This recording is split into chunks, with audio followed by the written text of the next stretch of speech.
আপনার যদি 15,000 কোটি টাকার সম্পত্তি থাকে, আরেকদিন জানলেন সরকার আপনার কাছ থেকে সমস্ত সম্পত্তি কেড়ে নিচ্ছে, তাহলে কেমন লাগবে? হ্যাঁ, বলিউডে সাইফ আলী খানের সঙ্গে ঘটেছে এমন একটি ঘটনা।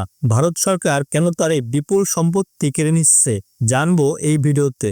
বলিউডের জনপ্রিয় অভিনেতা সাইফ আলী খান ভোপালের শেষ নবাব হামিদুল্লাহ খানের বংশধর। হামিদুল্লাহ খান 1926 সাল থেকে 1949 সাল পর্যন্ত ভোপালের শাসক ছিলেন। তিনি 1949 সালে ভারত সরকারের সাথে চুক্তির মাধ্যমে ভোপালকে ভারতের সাথে যুক্ত করেন এবং সেই চুক্তি অনুযায়ী নবাব পরিবারের দখলে তখনও 5,796 একর জমি ছিল, যার বর্তমান মূল্য 15,000 কোটি টাকা।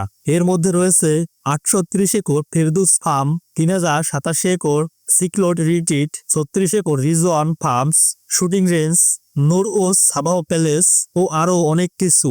কিন্তু 1950 সালে নবাবের বড় মেয়ে পাকিস্তানে চলে যাওয়ায় 1968 সালের শত্রু সম্পত্তি আইনের আওতায় পড়ে বিশাল সম্পত্তি এবং 2014 সালে সরকার এটিকে শত্রু সম্পত্তি ঘোষণা করে।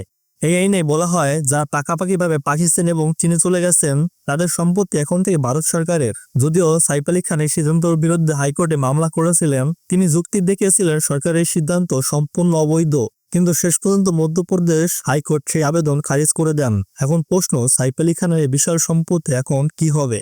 নবাব পরিবারের ইতিহাস ঐতিহ্য কি চিরতরে হারিয়ে যাবে? কমেন্টে জানাতে ভুলবেন না।